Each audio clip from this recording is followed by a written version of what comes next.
When you ask somebody here where they're from, they say their block and like their street name number or their name. You know what I mean? They don't say a borough. Like, you know what I mean?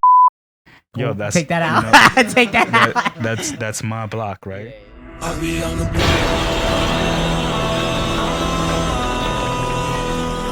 Welcome back to On the Block, your favorite podcast or your new favorite podcast. I'm here today with family, or at least he feels like family already. Jonathan, introduce yourself and talk a little bit about your clothing brand, because I do have some like personal questions. I want to get more like personal with it, but like no problem. Tell them about yourself. My name is Jonathan Briu. I'm Kevin's cousin. I just wanted to say first and foremost, thank you for having me. It's such an honor. I know we kind of had like a quick powwow that turned into like an hour and a half, 2 hours of conversation. So I just, for me, I just wanted to show my appreciation as a consumer of your art and how you deliver it, and, the Scary Kids and what you guys do here on the block. I think it's very important and necessary to embrace a platform that is putting on and pushing very like-minded individuals and artists forward, especially based on the conversation that we had previously, where there's been a lack thereof of platforms where people can come on and express themselves in a way that is authentic to them. So that's what I see here. And I like to give people who are authentically themselves that message, or at least begin that conversation and plant that seed so you can start watering other people's dreams and things like that. Bro, thank you. That's what it's all about. Like we had a show yesterday, and somebody came up to us, like the musicians from the band before us. They were like, "Yo, you guys are so dope. You guys are so amazing." I'm like, "Yo, low key, you guys are who we do it for." Like, it's like the other creatives. It's like, it's like the people like us who are doing shit. But well, you stimulate each other. Yeah, man. You know what I mean? So like, even as I'm listening to like your music and stuff like that, it's therapeutic for me as I'm doing my art. So it's like, I grew up in hardcore, I grew up in heavy music, hip hop, and just New York culture, and just to see how you guys just embraced all those different facets of what authentic New York culture is what makes me happy and become, bro, you're gassing a consumer me of a consumer of your music, because it just brings me back to a time where I introduced my cousin into this shit. And then now, how do you think I feel when I see you take it even further than I expected you to take it in? Yeah. Where like you went into sound engineering, you picked up a guitar just from fucking me taking you to Warped Tour. Yeah. Shout out Kevin. Like that's Kevin. just awesome. I'll probably jump in on Yeah, for sure. Yeah, so for me, like being like the older cousin, I just you need more space. I just think we carry that responsibility into showing options to people who you care about, especially if they're artistically inclined. You feel me? Because school is not teaching you that. Your bum ass friends ain't taking you to that shit, and like the block and also your immediate circumference of where you live isn't showing you that. No, yeah, I definitely want to again agree with everything my cousin's saying. So, hi, I'm Kevin. This is my cousin, Jonathan. He has a brand called Briu. He pretty much, Briu Studios is up and having like a lot of really good things. He recently gave me like a comic that he's working on, and it's like really good. Links to stuff is going to be in the description for sure. Of course. Like all the stuff that he's coming out with. Again, like I'll let you like talk more about it, because I don't know if you want to like announce and shit like that. Yeah, how did you get it started? Like, where did the name come from? So Briu Studios is a transmedia company, first and foremost. It's not a clothing brand. It's kind of evolved into a platform where I can explore all my different passions with people who I enjoy working with. So we spoke about doing things in a very unorthodox way before we started the pod. And working in manufacturing and apparel development as a technical designer and also a product developer, I found myself extremely frustrated in the way that the marketplace was. A lot of the things that a lot of people are doing or companies are selling, it's either based on a trend, it's based on a margin, it's based on analytics, and it's based, quite frankly, on things that aren't supposed to be meant for you. They Yeah. see you as a statistic. They don't see you as a consumer or even a person exploring their artistic expression. So for Yeah. me, I saw a gap in that, in the sense of like me being behind the curtain for so long. There was nobody center stage, essentially curating and making things for kids that absolutely wanted to get into or participate in something that they can feel a part of Mm. organically, right? It's like I guarantee you, if you open your phone right now and you log in into any of your social media platforms, everything that's being distributed there is kind of force fed.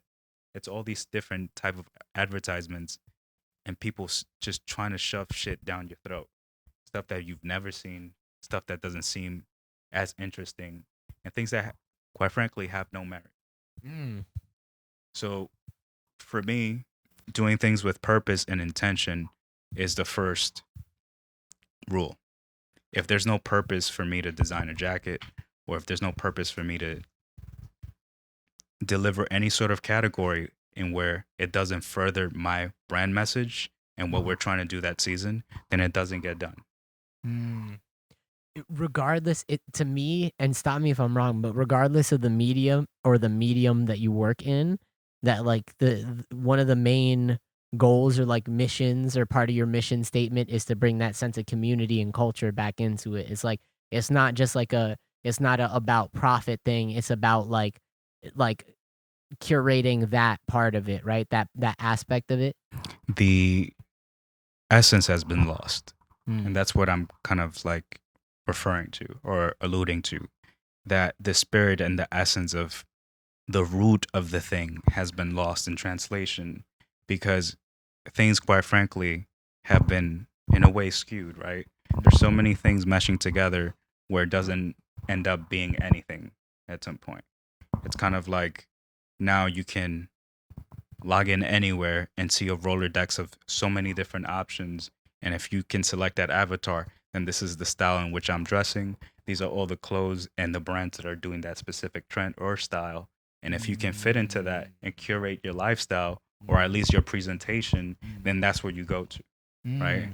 So people's thoughts and people's sensibilities are not theirs or their own. There's somebody else's creator. Dang. There's other things that aren't theirs. So when you look at specific brands or their intention behind their product delivery, it's fitting that mold. They're not thinking of who is wearing this, what can they participate while wearing my product or my art, and how can this apply to their day to day. So that is extremely important for me because the way that I started in streetwear was as an intern. I started working for a clothing brand called Mishka based out of Brooklyn. Mm. And that's kind of like where I learned all the pillars of everything that I've been able to do throughout the years. That was essentially like my crash course in learning warehousing, um, production, development, creative direction, art direction, the whole nine.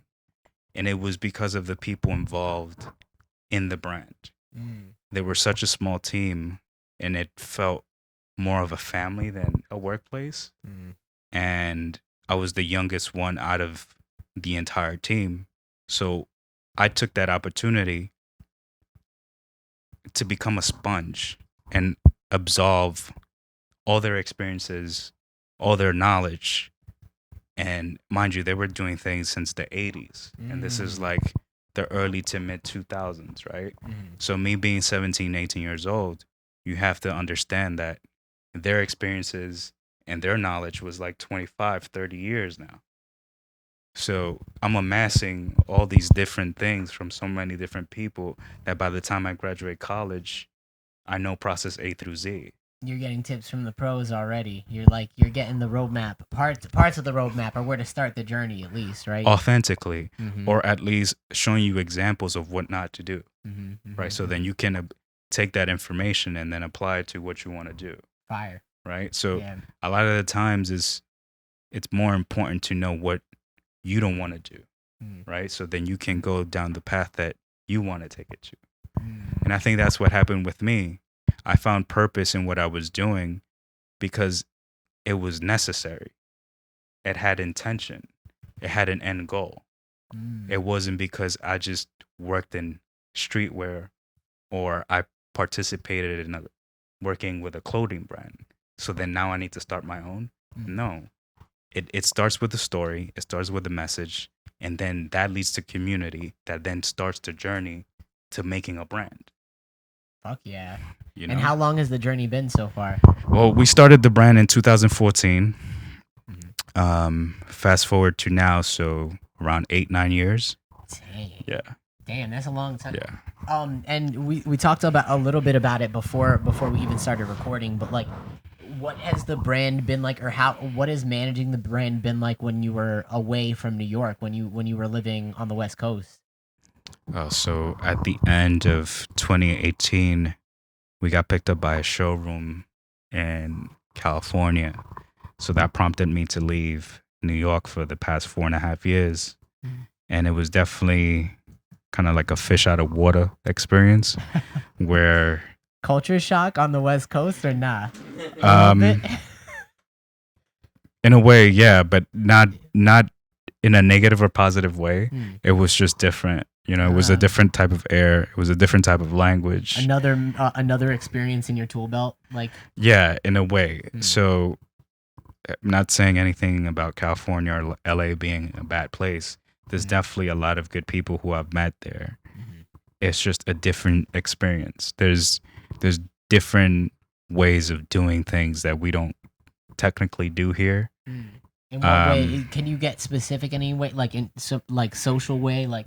Because I've heard certain things. Some have been negative. I'm gonna be honest with you. I've heard certain negative things about like at least social structure and like people being prioritized. There's definitely a social structure that doesn't really fly over here.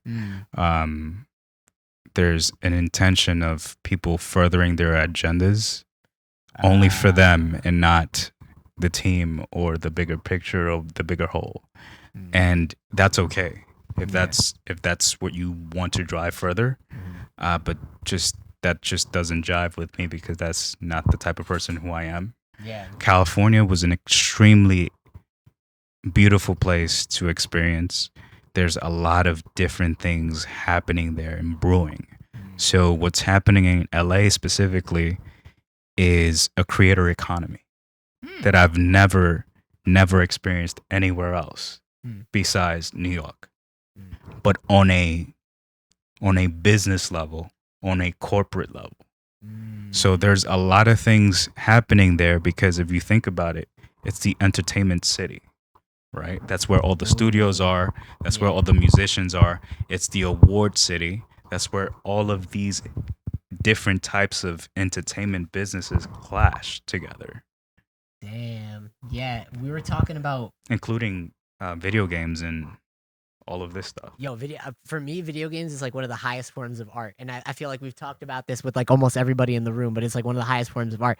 But what we were talking about beforehand, before we got started too, was this idea of like oh man, that you made such a good point when we were talking about just this sort of commodification. Oh, when hip hop got commodified initially, like way back even in the 80s, like I mean, it started getting commercialized back then, but like I think would you say that with the entertainment industry and like what's going on with like content creators in general, like or multimedia people in general, like do you think the commercialization of that and like especially what Hollywood has done and like the media and shit has done, do you think that's a similar thing is happening with like just independent creators that happen to hip hop, like in general, when hip hop started getting commercialized? Yeah, absolutely. I mean, everything has to get to the mainstream, or at least some variation of it where it's at least consumable, right? Oh yeah. Because you have to make money from making your art. If you don't, then it's just a hobby, Yeah. right? So the way that I'm framing this is make what you're making to facilitate and enable you to make more of it. Yeah. Yeah. Instead of making it reliant on the bread, right? Exactly. So make your shit self-sustainable, right? By any means. So there's different versions of monetary gain. Services can be, traded. Not everything can be purchased with money. There's a lot of sacrifices that we're laying out on the table just to exist, or at least coexist in this ecosystem of artists, right? Big facts. So Yeah.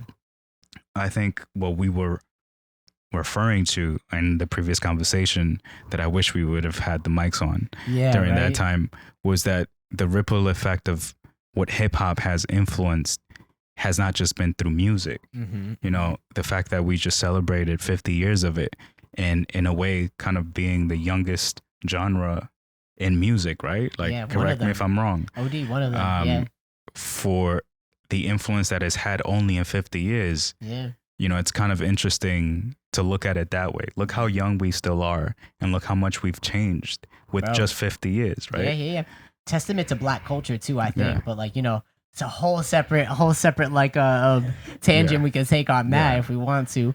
Most types of fire music have been a product of Black culture as well. But it's like, but in the sense of commodifying everything, right? Yeah, OD. Look how digestible and kind of microwave things have become. Yeah. Right? We're like Spotify. The other day, I was just browsing through there, and there's like fast versions of songs, and I had no idea what that fucking shit even meant. Wait, what?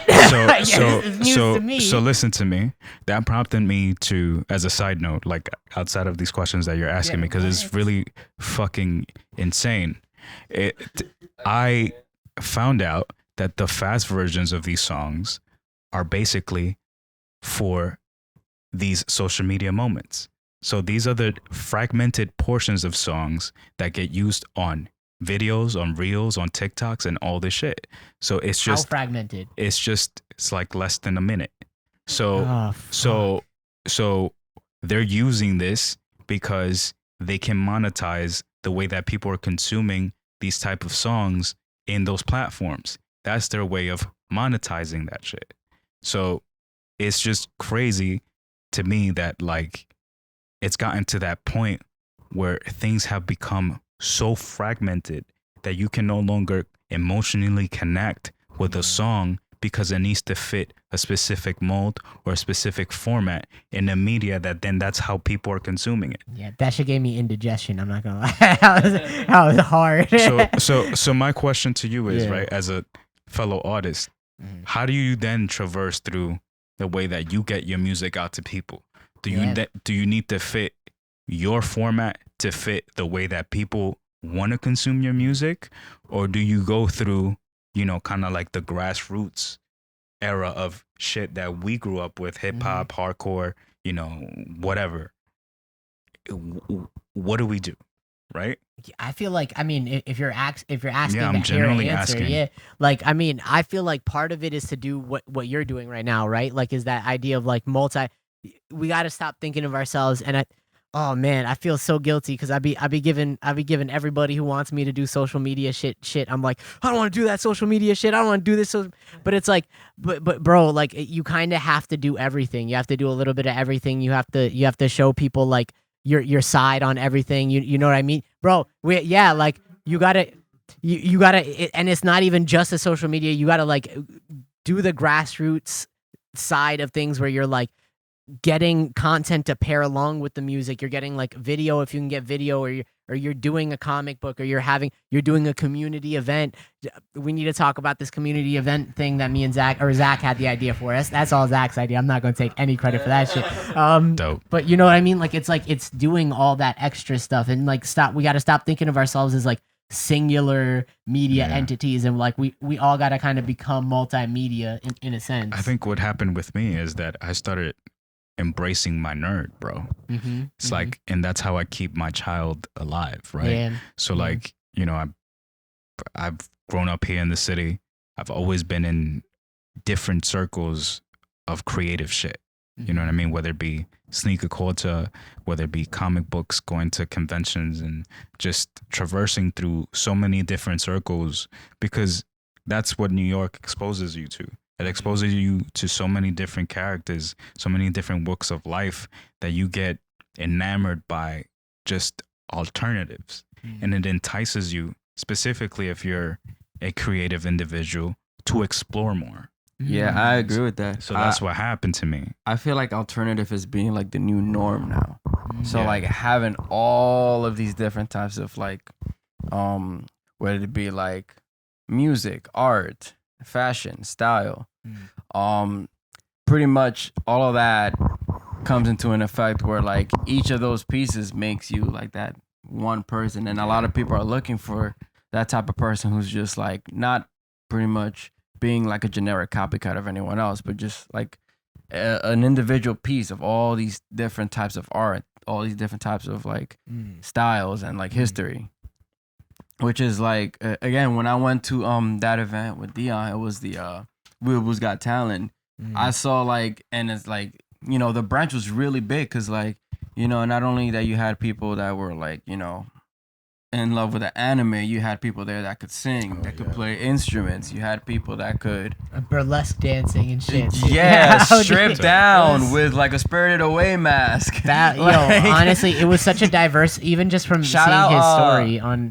Let me see the person's name because I do want to shout them out. Lily Con Carne, like that was the person that did that entire burlesque thing, and it had everybody like, Man. you know, jaws dropped on the floor. You know, is this beautiful. person that's like used to, you know, I mean, obviously, I may not know them like personally and stuff, but it's like, you know, coming from this environment of like, where we're not really exposing ourselves out there and things like that, but we use like these characters from like anime, or we use To identify like with. these styles, and we let it out and we're able to project. Yeah. Which I wanted to like jump back into the music conversation you guys had when y'all were here. So like, again, you know, my cousin was the one that pretty much introduced me to like harder styles of metal, I guess you can say. Like he was the one that introduced me to like the Acacia strain and like a deeper roots into like metal and then hardcore music, basically. Bro. Like opened the branch for me to hardcore music. When I was listening to a lot of it, you know, he was I've never bringing heard up this. he was bringing up a lot of points where it was like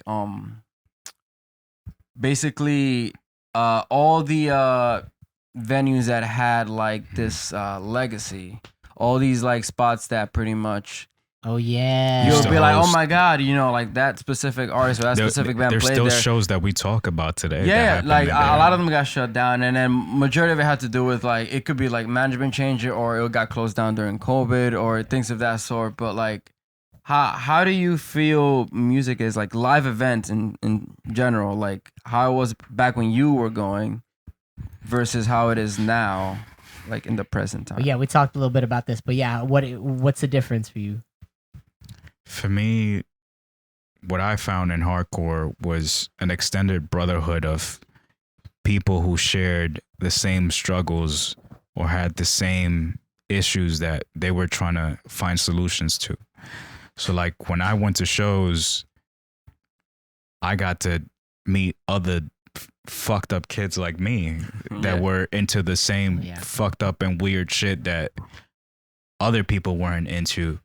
And we came to see a band to help us express that Exactly. and share their floor with us. So what happened was that I used to go to shows 3 times out of a week just so I wouldn't be home or I wouldn't be in a neighborhood that, you know, was not giving me any sort of progression or alternative or options. Yeah. You know, so the more I went down this journey while listening to these musicians and being exposed to the community that came with these bands and these venues was something completely different that I never found in any other genre or art of music. So if we take it to an intellectual level, right? What these venues were doing were kind of hosting seances for people to find like their struggle in bonds, right? So it's like the same thing as going to church, right? And I think it was spiritual shit. And I think it was Yeah. surprising to me that when I would because I like you're older than me, so when I would mention you these shows that I would like go to back in the days when I was like going through a lot of metal shows, I would tell you, oh, it's happening at this spot, and you're like, oh shit, that's still around. Like, Yeah. you basically. So Oh, you know, shit. we were also talking about how the pandemic kind of affected a lot of these venues, Yeah. right? So to differentiate Yeah. between that experience you had when a kid, what does it look like now? Like, what's the main difference to you? Well, I'm looking for where stuff is happening, and I don't see it. I don't find it. That's why I'm asking questions, right? Yeah. Because you guys are younger, and you know, I identify with you guys still because we come from the same common struggle, right? Yeah. So I'm asking, where are these bands playing, or at least where are the venues that are allowing to let an opportunity happen? Yeah, of Fucking course, Brooklyn, right? bro. Fucking Brooklyn. Yeah, I feel It's like all Brooklyn is where all the hot spots are at. It's all Brooklyn. Honestly, Yo, we about to bring Elias C in Manhattan back, bro. I'm gonna say yeah, because I do swear to definitely. God. I mean, I always wanted to bring back the Bronx, and don't get me wrong, I feel Yeah. like there is still a niche of like venues up there. When I used to Yeah. go to like AFC, FLC, and the Point and things of that sort, The those are Point. pretty dope. Yeah, Damn, those are Hunts pretty Point. dope. Holy shit. Because at the end of the day, it was close to my house, so I didn't really have to go far. I can go to a show with remember the chancletas Point. on. You know? Oh yeah, I'm looking into like maybe one or two like opportunities in the Bronx for Scary, or like Zach too. You know, Z's looking into some Yeah, stuff. I mean, obviously, Yeah. like, I've done my research, obviously, yeah. like getting events and venues for us. And I have seen, like, you know, spots that are, like, you know, like pretty much, you know, shining in there and being on the radar. yeah. I guess the difference is, again, with a lot of, like, the music that we're consuming nowadays, like, the niche group of crowds is becoming more and more, like, Homogenized. yeah, like Yeah, it's yeah. becoming more split. So when it becomes more split, it's hard to grasp the entire variety of the community rather than going somewhere else and outsourcing. Yeah, I see what you're saying. I see what Because you're it's saying. like how can I say this? There's people who will die hard, like go to Brooklyn shows all the time because they support that style of culture. Yeah. They want to support Of music course. in Brooklyn. I will say there are venues in Brooklyn that I think if they were in the middle of the five boroughs, like Yeah. More I'm not people would show. Manhattan, Like Roosevelt yeah, yo, Island. bro, Market Hotel. Shout out Market Hotel. Have you Yeah. guys heard of Market Hotel? Yes.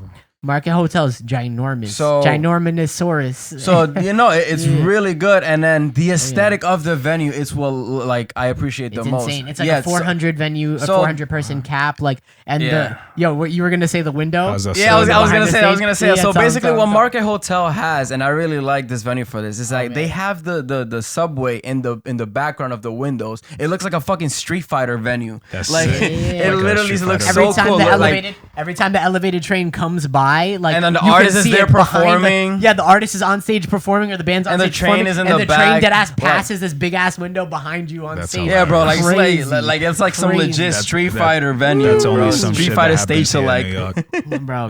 Yo, Oh, man. but like, if we had venues like that, like Brooklyn really does have some fire venues, bro. It's just the thing about Brooklyn is like it's far. It's For some fucking of us, deep. yeah. Yo, Me it's from deep the for some Bronx. of us. Unless you're from there, it's depends far. on which parts of Brooklyn, right? Because Yeah. there's some parts of Queens where There's, like, you the just have no strip. access to. Yeah. Yeah. Did you I'm know saying? back in the day, like way back in the day, there used to be a trolley car system between Brooklyn and Queens?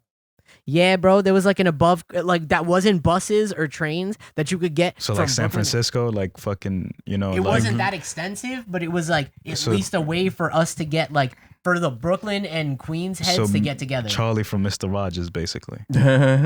bro. And they got rid of that shit. Why they get Damn. rid of that shit? I don't know. Why? Can't have anything Is that nice. is that the reasoning behind all these like secret because like again like me being into photography, I always hear about these like abandoned subway stations Yeah. or abandoned trolley stations. Yeah, is yeah. that the trolley one of them? stations, Because I'm for here sure, like, for sure. where the hell are these people finding this? It's pretty interesting though. But Yeah. going back to the venue thing. Oh yeah, right? so I actually wanted to close in on this Yeah. because like just go to check the cameras. I feel like specifically the genres nowadays, like again, hardcore. That one stop. Okay, just press the red button. And we're back. So what I was saying with the venue stuff. So basically, you know, there's still like a lot of communities out there that are going strong. I would still say like hardcore is still like a strong community. Absolutely. I do still see shows It's like never popping going off. away. Yeah, Yeah, I it's never going still away, see yeah. venues like and shows popping off and stuff like that. Again, I feel like some of the stuff that could kill like communities like this, whether it be the hardcore community, hyperpop, rap, metalcore, deathcore, etc. I feel like majority of the things that can like kill these communities is pretty much more or less like the type of content people want out of it. Because an example being interesting point of hardcore, view, like yeah. people would kind of complain that they're getting like, I wouldn't say targeted in the pit, but they'll complain that like, oh, this show is a little too out of control, and it's like that's the entire fucking point of hardcore, bro. I'm sorry. No, like you're right and wrong. Yeah, because No, yeah, there's, of course. there's venues that need to keep their license and they need to keep their That doors is open, true. right? So there, if a particular band is known to wreck venues, then bro, you can't play here. Yeah, that's You know what actually I'm true. saying? That's So like actually true. the one of the main jobs as the venues is to provide a safe environment for people to express themselves, right? Yeah. So like I've been to shows where it's gotten out of control, and you've told me cases where certain people have gotten really hurt that have ended up in the hospitals. Like and don't get stuff. me wrong. Where I've it's like, even that comes with reputation too. Like damn, yeah. I even can't- attended an event where like Yeah. I was like, again, I'm not gonna lie, I was in the pit and like I got like a bloody Oh, Bing Jonathan, I'm so It's sorry. funny. It's okay. I'm so sorry, bro. That's funny. Yo, didn't I say we should do it without the fucking sign? It's That's okay. a sign, bro. It's the fact that like I was talking about see, it's like that family chemistry. You feel me? I was talking about a time I got hit in the pit And then and the boom. shit hit him. Let's open up this pit. Wow. So yeah, there was Yeah. even a time where I got hit in the pit and like I was bleeding from here. Oh, yeah. And again, I mean, it's just because I come from the Bronx or something. I didn't see Yeah. it as a big problem. I was like, you No, know what? yeah, I'm yeah. going to this environment. It's gonna Yeah. happen. But yes, there's been cases where like too much. what to expect. But I've been to shows where there's been complete disregard for the person next to you. Yeah. Where like disrespect, like straight up. That is something that I didn't grow up in, so I don't understand. Where like if somebody falls, the first thing either the band does is stop the show to get those people up, or if Yeah. somebody is having trouble breathing in the front because they're getting crushed by the rails or whatever, they get them water or they get them the fuck out of there. You know what I mean? So Yeah. like I feel like pit culture has been something that's been taken out of context, Yes. because like for me, there's people in the pit that are just expressing themselves, and then there's people there to hear the song, sing along, and fucking crowd surf, jump on the Yeah. mic and do sing-alongs with Yeah. the front man and stuff like that. Those people are not necessarily in the pit. They're just being part of the show. Yeah. Being part of Yeah. the live performance. I feel like So, a genre that's you been know. taking it out of context too is like rage rap. Like the What is the raps rage that rap? come basically is like the artists that I was mentioning earlier, like Travis Scott, Playboy Cardi, But what do Trippie you think Redd. that is? Well, the Because- thing that the it- reason is like again, you remember Yeah. the Travis Scott Yeah. incident, like so again they've adapted like the mosh pit pretty much Yeah. feature or environment that like It's moshing for hardcore and rap, like the yeah. metal community pretty much embedded. So they pretty much adapted that into their own type of culture. But the thing is, they take it out of context, like you said. It's like they don't have no disregards for people around them and stuff because it's like, hey, we in hardcore people help each other out when they do shit, or they break their noses. I feel like every community has their It like has their own bad shit. apples and good apples. I've been to Wu-Tang shows where the moment they play Brooklyn Circus, fights break out, and it's just that I can only that imagine. music excites people to do things that get out of hand. That not saying that that's all the time. It also depends what individual is attending that show and how they're feeling that day. Because I've been to shows where I've seen people just strictly go as if they're fighting, and the moment people identify that in the pit, they either get removed from the show or they fuck them up. So they know that they're not about that. You know what I mean? So like, I feel like our community is very protective of its identity, and we don't let outsiders in for a particular reason. I'm so glad. Yeah, I'm so glad you brought that up. Don't allow others to borrow things without having the proper understanding and context of what it is that we do, Yeah. right? To express that form of aggression. But like, it's cool to see people get inspired by it. But what I find wrong and what you're referring to, people taking out of context, Yeah. is the behavior behind it, right? Yeah. So like, if you understand the behavior, then you understand that, hey, the person next to me may or may not get hurt, but I need to be aware of like who's out of control. And if they hurt somebody, then my responsibility as somebody who's attending the show is to help anybody that may or may not get hurt. Yeah. You know what I'm saying? Absolutely. Because Oh, yeah. to be honest, this is the only genre that has the hardest time inviting new fucking people in. That is true. Yo. Oh my god. You know? Yeah, I think it's partially because of what you brought up in the fact that like that idea of like not letting people in unless they understand, and like, you know what I mean? Like, it's like, That's toxic. Yeah. yo, there's that's an true. element of that's gatekeeping, right? Yeah, That's it's the toxic. gatekeeping, and every genre of music, every culture has some level that have people that try to gatekeep Yeah. the stuff. You know what I mean? And so like, we just gotta. I mean, it's not us. Everybody in this room is pretty open. You know what I mean? Yeah, We're- of course. we're Because we do shit differently. But, like, Yeah, but on we the do shit block, different. on the block is cultivating that essence and the things that what I'm talking about. That's Yeah. what it feels like to me. Yeah. When I see Kevin share his videos on some of the showcases that you guys have done together, that's it. That's what it reminded me of. But Mm. why do you think that is? Because I took him to that shit. Yeah. So he's carrying on that torch and he's moving that flagpole that much further. Yeah. So yeah. like, I think it just takes people like us to show people like what it is, right? It's not that it wasn't, is that people just stopped doing it the right way, right? And I'm not saying that your way is the Yeah. only way, but that it's is like, true. Yeah, correct. you know, if you have purpose and you have good intentions behind what you're doing, then that's going to invite the same people to your village and your Yeah. crowd, you know? People just got to see that Yeah, you're yeah, having man. fun, bro. Yeah. Yeah, People snap just the got to see that fingers you're with having that. fun, bro. Yeah. Yeah, OD. Damn. So I mean, I had I had questions that I was gonna ask, but just through the conversation we've answered a lot of these questions. But yo, can do you mind if I ask you about like plans? Like what are your next moves? I know we talked about some of those Yeah. already before the So- podcast as well.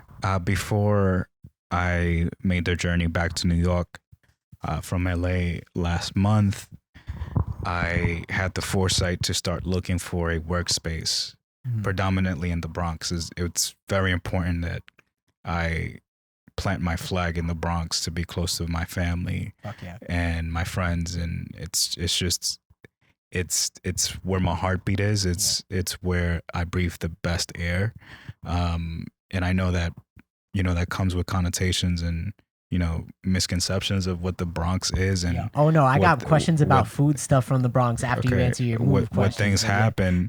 But like, you know, I've also seen my neighborhood and many other neighborhoods of loved ones completely be taken over by things that are not innately New York. Yeah, And gentrified. yeah, and the Bronx is one of them, where, you know, the space that I was looking at is next to sky rises now.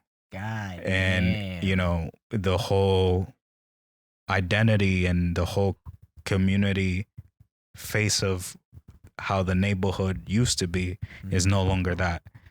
And New York has always been an ever-changing city, but it's never been changing so drastically so fast. exponentially. I don't know if it's because I'm older and now I'm more aware of time, but just the basic things that we used to do, Mhm.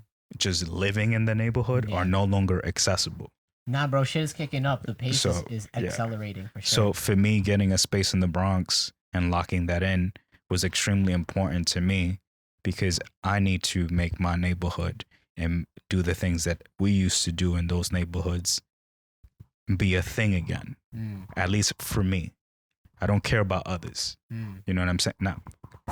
Not saying that, but no, I know what you mean. I know only what care about the people that care about the things that I care about, you mean. or I uniquely, absolutely love and forever will protect. Mm, And the identity of what we represent is definitely one of those things. yeah. So all I hear is people complaining that there's so much shit changing and they've taken this away and they've taken that away. And I'm like, well, then what have you taken ownership of? And what have you You know? brought back? What have you started to keep these communities and these people in there? Big fact. Right? So like people love to say where New Yorkers are so prideful of like where they're from. You know, when you ask somebody here where they're from, they say their block and like their street name number or their name. You know what I mean? They don't say a borough. Like, you know what I mean? Yo, that's take that out. You know, Take that out. That's my block, right? And that's how we communicate because we take pride in where we're from. I think that's in the New York people. So when that's taken away from us, in a sense, it's like taking our identity away. But it's like, why would we be so prideful in things that are not even our own? Yeah, right? So I think having ownership, or at least being the renter in a space that you can create things that can create ownership, is essential in how I want to carry my mission forward. Because leaders create leaders, not forced followers. And if you know your way, if you know your why, then you won't lose your way. And that's how I carry everything that I do. You know, what is the why? What is the way? So if you know this is the way, if you know your why, then you know your purpose, then you know your intention, and then you know how to carry your ideals and your mission forward to teach others and empower them to become leaders in their respective space. Like, what was the first thing that I told y'all when I you know, introduced myself and I came today? Like, yo, y'all are leaders in your perspective space and your music and the platform that y'all have. Like, the things that you're doing is also showing others like that look like you. Oh, look what they're doing. There's an option if I want to participate now. Whether people are reaching out to us or telling us that we're doing that to them or not, like people are definitely looking and people are taking notes. You absolutely have no idea who you can inspire, who you can expose somebody into, or you know, get them into, that can later on change their whole trajectory in their life. You know, and I think music does that to individuals, and that's why when we were talking about lyrics earlier and you asked me about my top 5, I gave you people who are lyrically and like empowered and have this proudness that nobody has ever matched their delivery to this day. I'm not gonna lie, it's a good ass conversation, bro. I'm enjoying the shit out of this right now. There's so many nuggets of gold that we're going over. Sorry, and like, man, I talk a lot. I have a lot in my head that a lot of people don't get to hear. No, this is perfect, bro. I'm telling you right now, this shit is perfect. And keep this in. God damn it, keep this in. This is like just the fact that. Also, people don't know how I look, you know. Yeah. Because and I made that with intention, because when I first started the brand, I used to wear this mask because I didn't want to have the motif of the celebrity designer, which was a thing that started blossoming during the mid 2000s. I'd say like 2013, 14, 15, where it was more about your social status and those associated with you rather than your skill set and the intention that you were creating art from. I don't care about the persona. Just give me the shit that you're making, bro. Just show me what you're making. Show me what you're playing. It also provided limitations that gave me freedom. Actual freedom. Because people that didn't know who I looked like or how I dressed only knew my work because of the work. So that gave me actual criticism, actual feedback without the attachment of me. And how to improve the stuff that you're actually working on, like the shit that you actually want to be. To be quite frank, for the longest, the whole identity of the brand were the people wearing it. And that to me gave me identifiers in which people identified with, which then prompted me in how to, you know, curate my design discipline, making things that people now latched onto my work and then identified with. That's why you see the mask on here. You know, that's why you see the toolbox Hell yeah. in the back. And The stitching is fire on that thank too, you. bro. It's called chain stitch. It's like a traditional way of line work and stuff like that. Fire, super fire. And this patch that I have here says art worker because I'm a working artist. And I think people have taken the word artist or creator as a surface level thing where they just think that the sake of creating and making art is not a job. It's a job. It has discipline. You have to wake up to do it. You have to be stimulated to do it. It's actually harder to motivate yourself to want to do something that you don't want to do or don't feel inspired to. Yeah, because sometimes when the inspiration isn't there, like it's just not, it doesn't even feel like you want to do it. For me, like the mask in itself too became a catalyst to do specific things, because when I create certain things, I kind of transmute certain energy and certain memories and certain things that I then draw on anytime that I need to feel those things again to get that type of art from inside. So when I first started, in a way, like my brand was extremely avant-garde and dark because I was in a very dark place in my life during that time. So my expression was that. It then evolved as other people started implementing my work into their day-to-day and seeing how they curated and took my shit. So in a way, you never have full control of what you're creating until somebody is consuming it. And then you regurgitate some of that information that then you then apply to your process. Yeah, that's feedback even when you don't show somebody the shit before you put it out. That's the feedback after you put it out. Yeah. So it's been that journey ever since I started.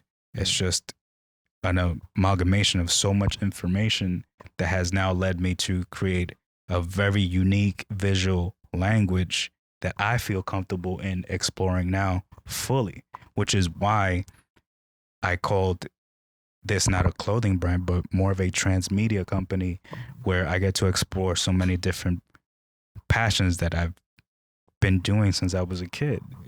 Because that's what I find enjoyment out of and challenge out of, right? What's one of the next passion projects that you're taking on? Well, passion projects first and foremost are projects that are financially like stable and sustainable. So I don't want to call anything passion projects. Well, passion in the context of like when you say like the thing that you're most passionate about. So right now, what I'm mostly excited of is the comic book that we released back in December. It's a prologue of a segment that I'm doing that's going to turn into a bigger series. So over the pandemic, I know we probably lost so many people. Oh, dear. I lost one of my brothers, essentially. He was one of my best friends. His name is Keith Clark. We went to high school together. Knew him for more than like 17 years. And he passed away from COVID. Damn, bro. It gave him, thank you. It gave him complications, kidney failure and like breathing shit. And the way that I kind of coped with that over the pandemic was through just drawing what I was feeling each day. I came across one of the notebooks that I used to collect on my Archie comic strips that I used to get from the bazooka gums. Yeah. And I would glue them on the notebook. Fire. And that like brought me joy back into drawing in that style. So the collection that I was working during that time was hugely inspired by comic books and that form of drawing.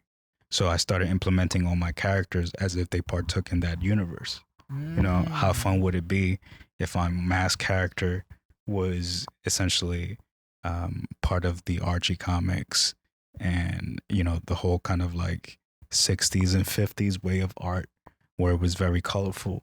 Yeah. I saw a time in the world where so much shit was removed from people's lives that I just wanted to paint with a different brushstroke. I wanted color back into my life. Oh yeah. And that's what brought joy to me.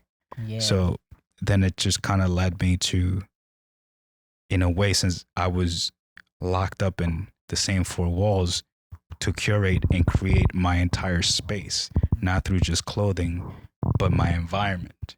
So I did rugs, I did toys, I did comics, I did accessories like pins, stickers, I did jewelry, I did outerwear, I did pants. Were It you was on just top of the extensive. production yourself? Like you were Yes. doing all the production? Yes. Damn, bro, that's intense. So I do technical design.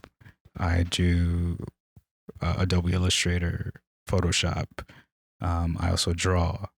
I also know some tailoring. I know textile construction. Jack So of all extensive. trades. It's extensive, but it to a sense, right? Because Man. the reason why I've traversed through this journey for so long is because you don't ever learn everything.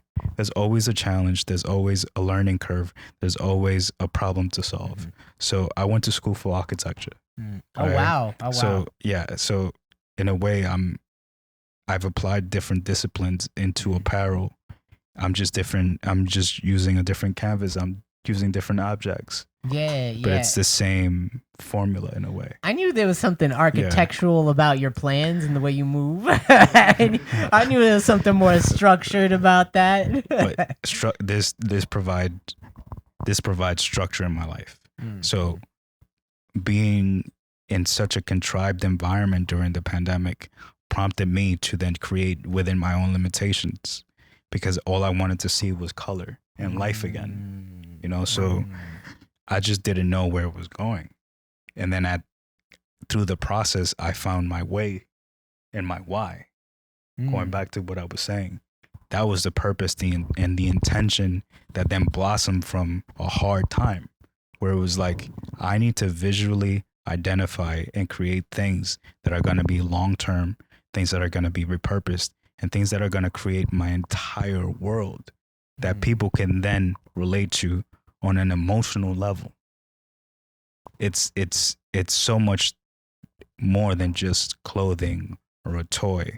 I'm telling stories so people can connect with the stories that I'm telling, that will then prompt them to then make a decision if they want to participate. Then these are the options. You feel me? Yo, if you want to come to the table, we got everything. We got beans, greens, tomatoes, potatoes, all, literally all that, bro. But that was my why. That was the intention that I found, and that was the purpose that I found. I also was not on social media for years. So when I fucking log in again and I see all this buffoonery and shit, I'm like, It's wow, just like, what happened? You know what I mean? The world changed completely. And I feel like it's not all been for the worse, right? Yeah. I think from Some this, cool things. from this, and what I took from it is that this is just a tool. And what I'm doing should be a byproduct of what I do on a day-to-day, right? So like the way that I do content, the way that I do photography, or like the lookbooks, the whole campaign and the voice of the brand on a digital scale, and it's in a very unorthodox grassroots way that I borrowed lessons from hardcore and the people that instilled these lessons in me, right? Where it's rooted in people, authenticity, and do it yourself authentically in the things that you want to do. Forget everybody else. Forget the format. Forget the mold. Do what fits you and what works for you. I guess what I'm trying to say through this conversation is, like, I'm doing what works for me. It may not necessarily work for everyone, but I'm applying the lessons that I learned through all the different people that enabled me to become who I am today. I'm a work in progress.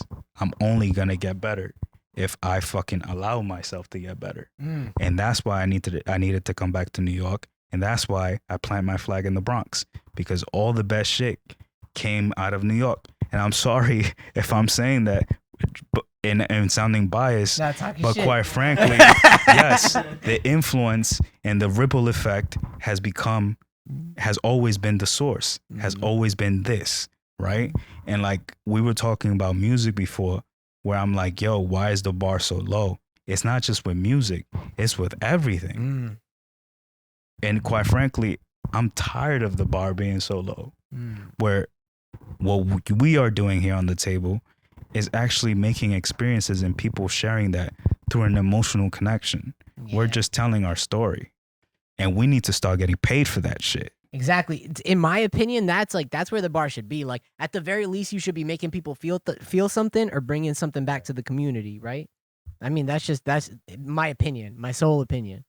But be real, be real. Yo, is there anything?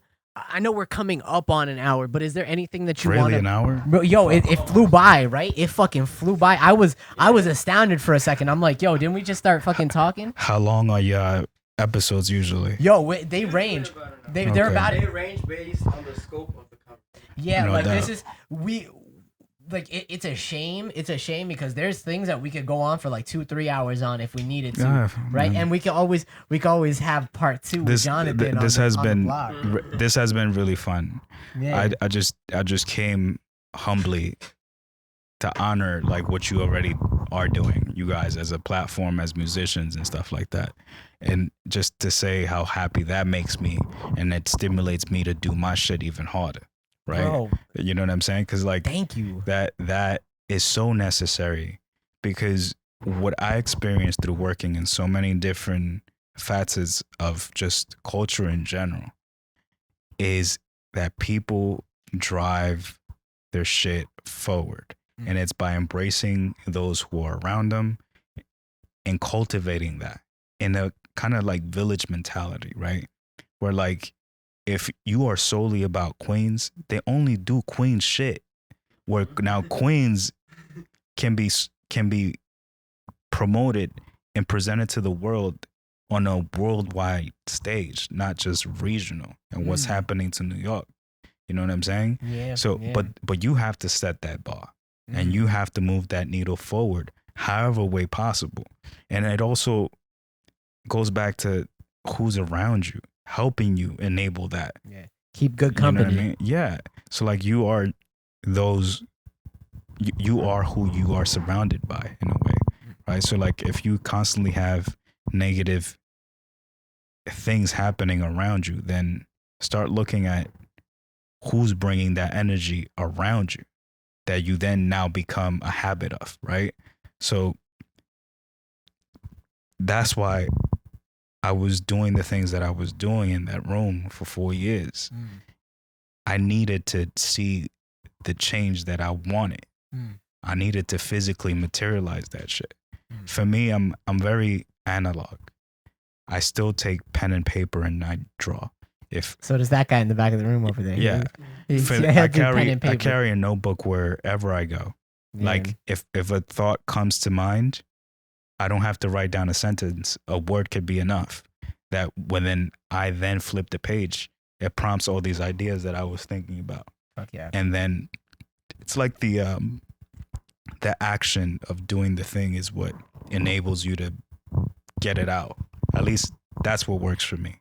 Hell Where yeah. like distractions and workflow can't mix.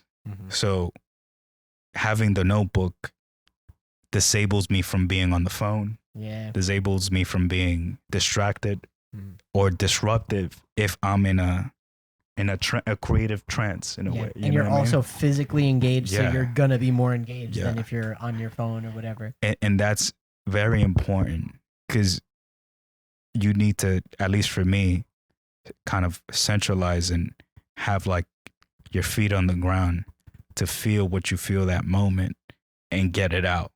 And whatever it's on the page, that's what it is for that day. You can come back to it, get it, make it better the next day. Ideas grow by the people who are around you. You know what I'm saying? So you need that constant energy of, you know, things constantly bouncing back and becoming better. It's like if you don't have that, then you're just gonna stay in the same spot and it's all gonna be cyclical, right? So I'm a different person every day.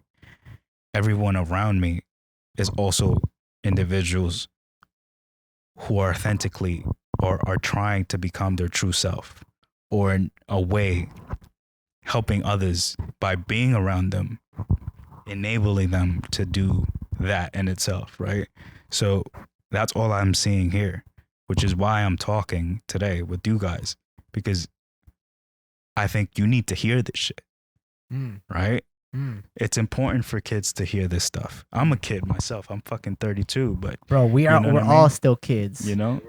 So remaining, or at least protecting that inner child, is extremely important, because that's where all your ideas come from freely, right? When you're a kid, you just want to do stuff for the sake of doing it.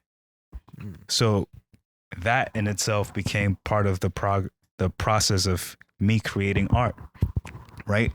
What is the enjoyment ultimately that I get out of this? Is it from a monetary gain? Is it from, developing an emotional connection with somebody who can, either become their true self or have a conversation that they may never had, right? So that's what I look for every time that I try to do something. What can I plant as a seed that other people can then later on water and express and fully spread as a conversation, right? It's like, we all talk about mental health now and like depression and stuff like that, but that was never, ever a common discussion that was discussed at the dinner table. Bro, it never was. But hopefully, along with that, people listen to some of the things we talked about already in this conversation, and they, like, maybe these seeds that we've been laying throughout this whole talk germinate into something and spread and become something in somebody else's mind. But as far as the brand and what we're doing right now, we're just trying to keep the momentum that we had since last year. We're trying to participate in this ecosystem that, quite frankly, feels lost, and nobody knows where they're going, and everything is so confusing now because there's just so much of so much.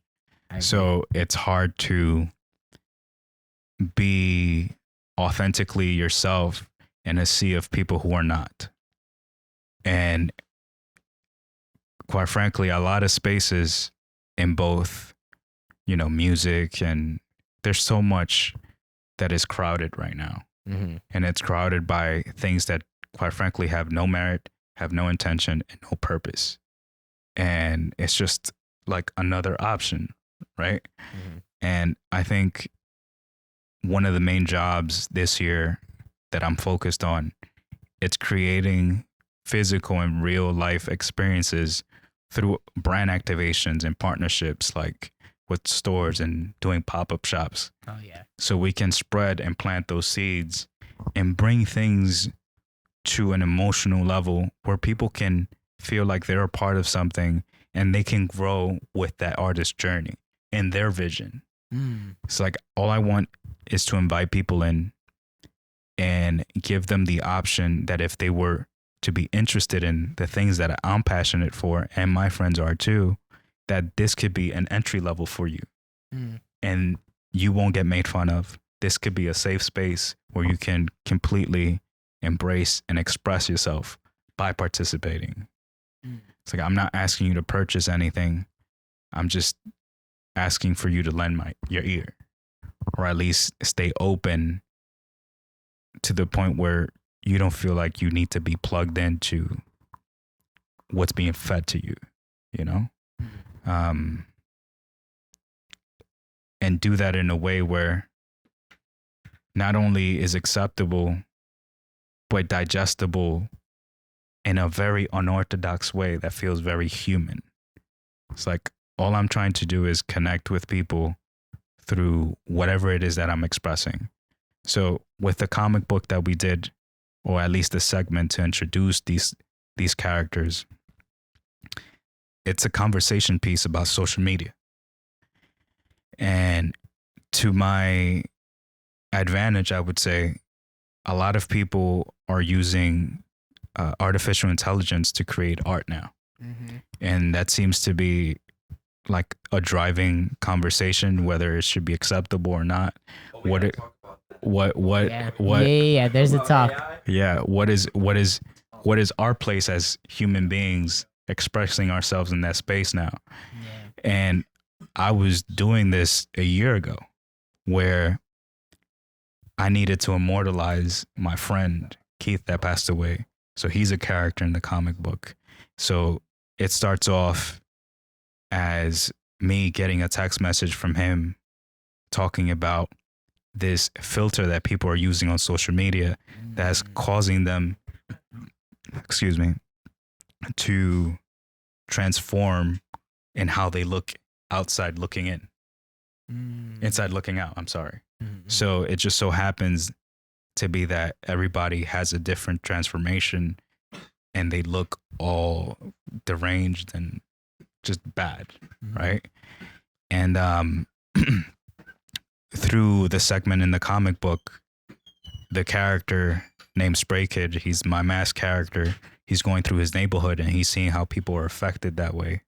And eventually it leads me to run into Keith, and it drops as a cliffhanger for a purpose. So I guess what I'm trying to say is that was my observation being in this room in California for so long. This is how I was interacting with those who I stood close to here in the city, both friends and family. The way that I saw people using this tool, whatever platform that was, in a way, looking from a distance, was not authentically their true self. So I could see through the smoke and mirrors, like, this is not who you are in a day-to-day. Why are you doing this? So the activities that took place as me consuming what my friends were putting out on social media was not indicative of who they are in real life. And that brought conflict to me because all I wanted to do was be closer to my friends and family. And when I came back in August of last year, all I saw was the very same people. They had lost their drive. They had lost that fire and that ability to be the leader that they used to be. And I saw just the microwavable version of their former selves. So I understood what was being done. They were just fitting a mold. But why do we need to fit the mold when we've never been the mold?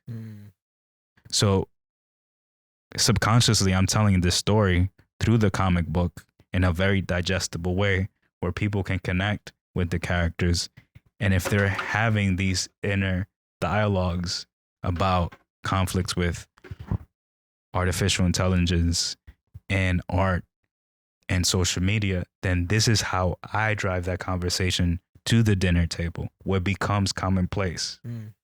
Where can people get the comic, and where can they connect with you otherwise? Briu Studios on socials, Instagram mostly, and then our website, www.briustudios.com. In April, we have the Spray Kid character. We made a vinyl toy out of it. Oh. Yes, and I'm really happy about it. Also, we have a store downtown called Concepts. It's on 99 University Place. They're our first retailer in New York, which is something that makes me extremely happy to have a place where my people can go and physically see my work. Please go to Concepts to support Jonathan and Briu Studios, okay? Please. That makes me really happy. Please, OD. And also, we're launching the first level of a video game related to the character. Yes, this we talked about as well. And that has been extremely challenging and stimulating to me because I get to apply art direction into a medium which I've been consuming since I was a child.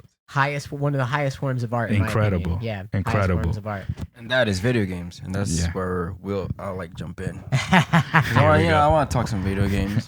Me and Jonathan were talking in my house one day. Oh, last week, yeah, and he brought up this question to bring up to the pod. It was basically like, we were going through like the cycles of like what system did we start it with, Yeah. and then we Oh, man. potentially I wanna hear grew this to one. like what like to what you have now. Yeah. So like when I started, I basically told him like the Super Nintendo was like my first console. Like back in DR, I would like. That's how I got introduced, basically. Yeah. Killer Instinct. Yeah. Oh, That's Killer how- Instincts was Yo. one of the first Yeah, games. we- Yeah, yeah, literally was one of used- the first we games used I to had. have That's crazy. heated fights in his living room, bro. You would not get the controller if you did not beat either Wadi or his ass, bro. It was crazy. His brother. His brother. Yeah. We used to go to freaking my aunt's crib.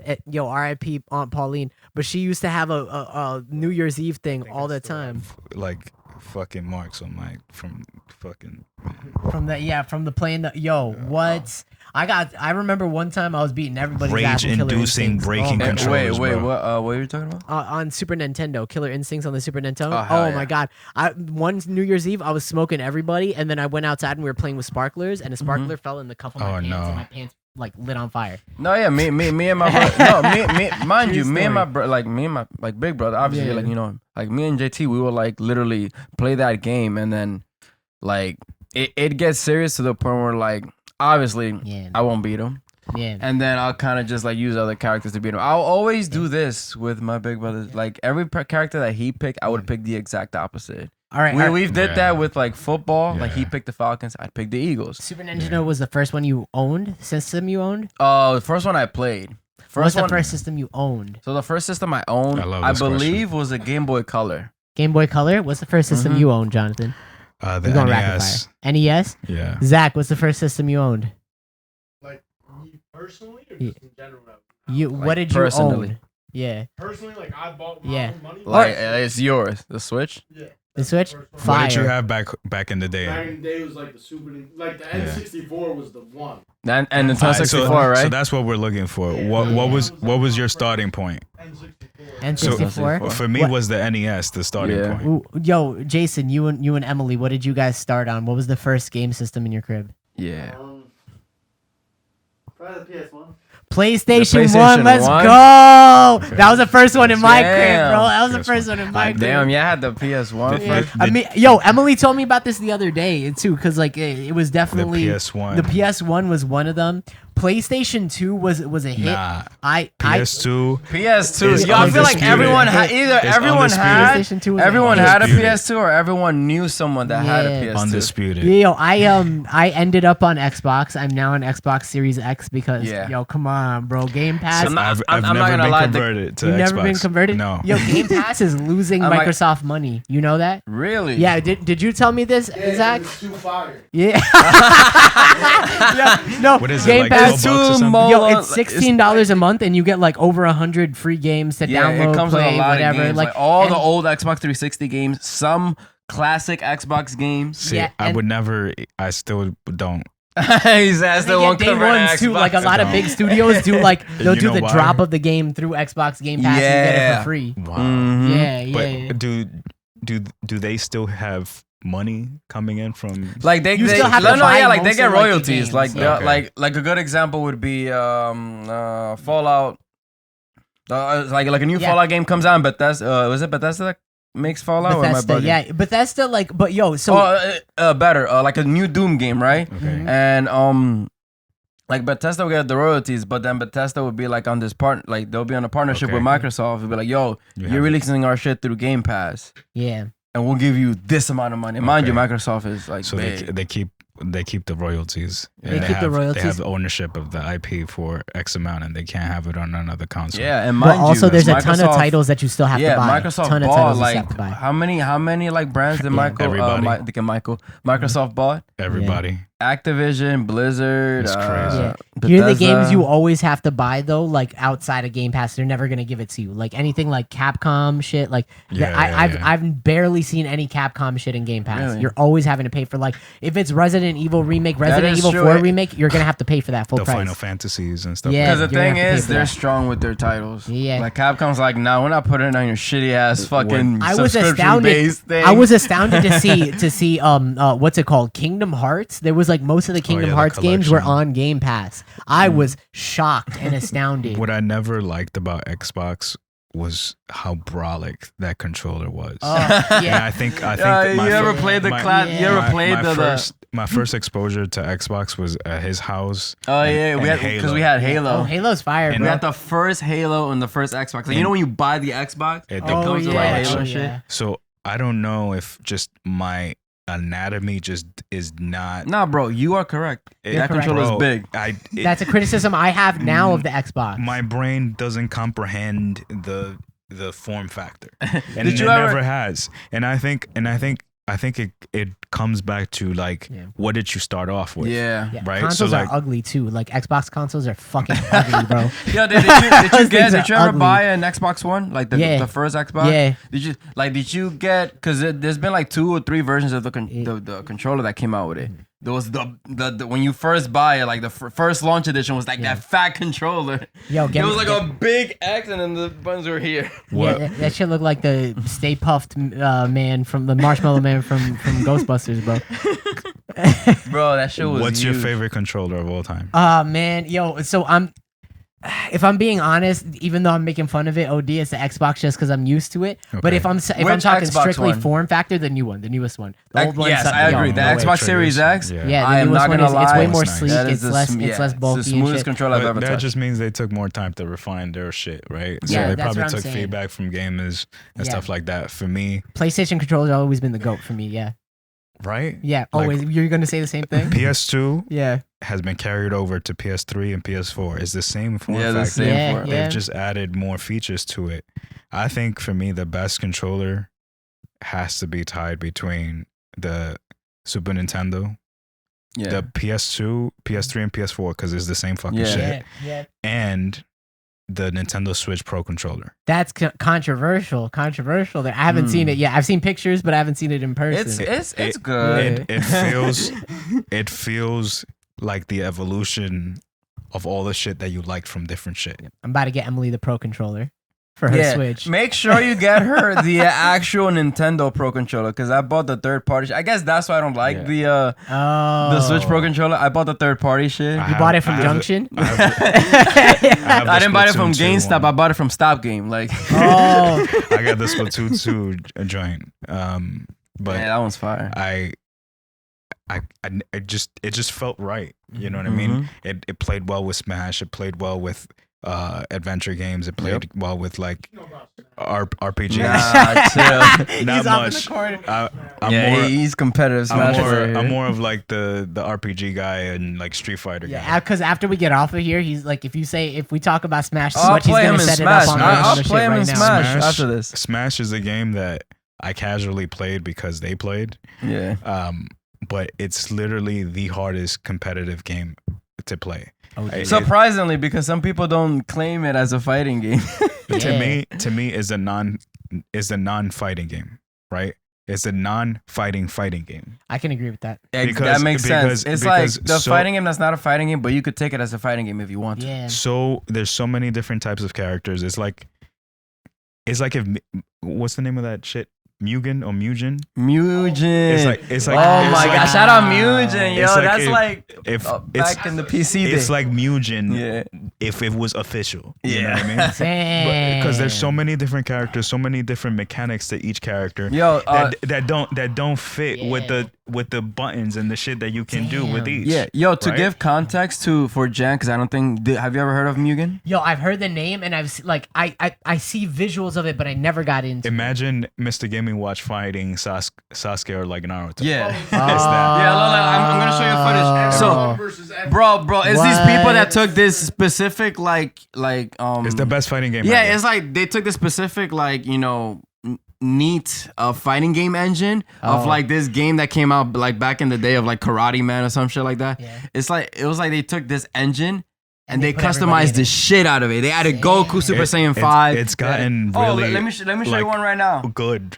So there's one right now with gotten support, Ice they Spice continue and to, the like, update Tims, it. Yeah. and the Tims have an alternate skin as the red boots. Let me see if I can find What? it. Bro, how can I play this? How can I play this game? It's a PC game. Fuck. So a lot of people they've made like Their their own versions, yeah. versions, Yeah, and they'll yeah. add their own characters. You could add the characters, like you have to like scriptly add the characters. Yeah. Go to like the control.ini fucking thing, and then open the text, and then you have to add the folder into the characters fucking folder, and then put the. Bro, you Yo, taking it I back to felt like I felt like a fucking mastermind in computer IT, just inputting the shit. It's like the same Software thing. engineered the Yeah, like legit.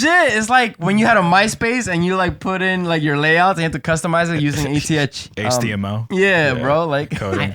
Bro, I wasn't smart enough to get into that. I'm smart enough to get into it now. But that's why I wasn't good at it, right? Mm. Because I grew up with Killer Instinct, Street Fighter, you know, Final Fight, stuff like that.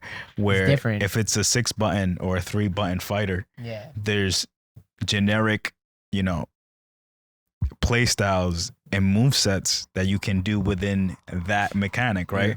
But fucking Smash is a free for all. Yeah, balls to the wall, yeah. It just Odin. Link in how he plays, right?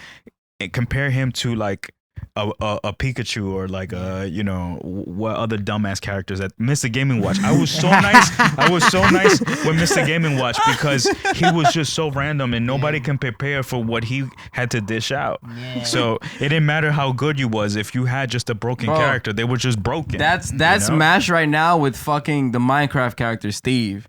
Like, you know what I'm talking? Like, obviously, you know what I'm talking why, about, right? Why was the Wii He's Sport? so- Why was the Wii Sport Yeah. guy so OP? No reason Oh, the for him Wii to Sport be that trainer. OP. Yeah. Good trainer. Yeah.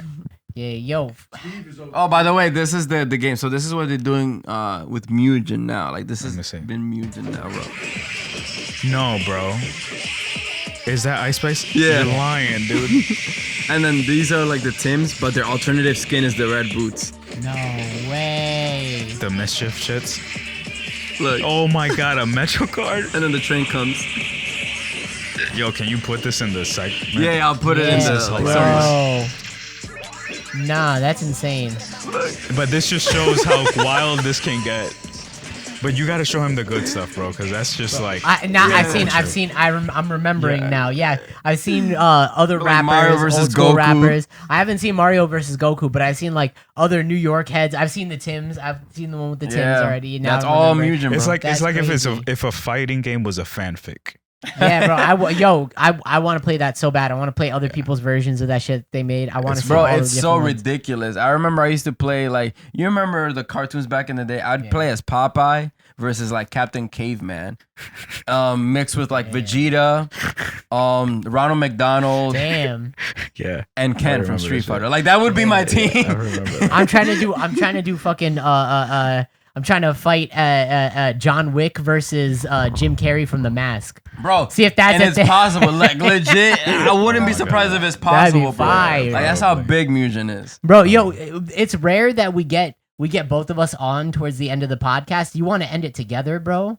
We should end it together. Sure. We should end it all together. Yo, bro, yo, All is- three of us. Yeah. Yo, is there anything you want to say before we sign off, Jonathan? Once again, I'm very pleased with the experience. I enjoy the conversation. You know, I enjoy your presence, and you know, I just thank you for having me. And I hope like whatever we discussed today is something that you will now take on and make it a standard to invite more people who can start planting seeds and Yeah, of course. you know, kind of grow more than what this is Yeah. currently. You And I know? feel like a lot This of like conversation is something I'm gonna carry into my Exactly. regular conversations. And the thing is, I feel like a lot of people nowadays don't have conversations like this, specifically within like just like because you know he is my family and it's like yeah, you know we grew up together and then what he was talking about bring pretty much like planting the seed and where he started from and kind of just like getting just more in depth with where you're from. So like yeah. that's something that I've been noticing recently. I've just been getting more connected to just like the people that I've grown up with because who is to know you better than the people that you grew up with? yeah. You know, there's been like obviously everyone has their different like sides of family, ups and downs and whatnot. But at the end of the day, it's like you will know who's gonna pretty much be there for you and cope with you because they lived through it with you. Well, we have common struggle, and I think Exactly. I think our struggle is not other people's struggle. You know, so like my identifier, my common ground with you guys, not only is Kevin, but is also the music that you make, right? So like, just because of the music that you make, and I've listened to your music and the lyrics that you put on your music, I resonate with, because a lot of those messages are things that I looked for when I was younger, you know? So if the conversation hasn't shifted that much further than I was young, then what we're doing is very necessary still for youth culture and young individuals that are still developing, you know, or at least trying to find their place in the world. Like, I've had people in my life that have been integral to my development and to my thought process and to how I've become, you know, and still am, you know, becoming. Because as I said before, we're all kind of like a work in progress, right? We're all different. Fuck yeah. We're all different people. We're just embodying a bigger body, which is your family, your friends, and your place in the world. All these experiences amass to who you are as an individual and how you want to identify with the world in a way. So like, I think all that we're doing is kind of putting the mirror out now. You know what I mean? This is who we are. Who are you now? You know what I mean? That's true. Who Damn. are you? So if I'm being authentic, then are you being your authentic self?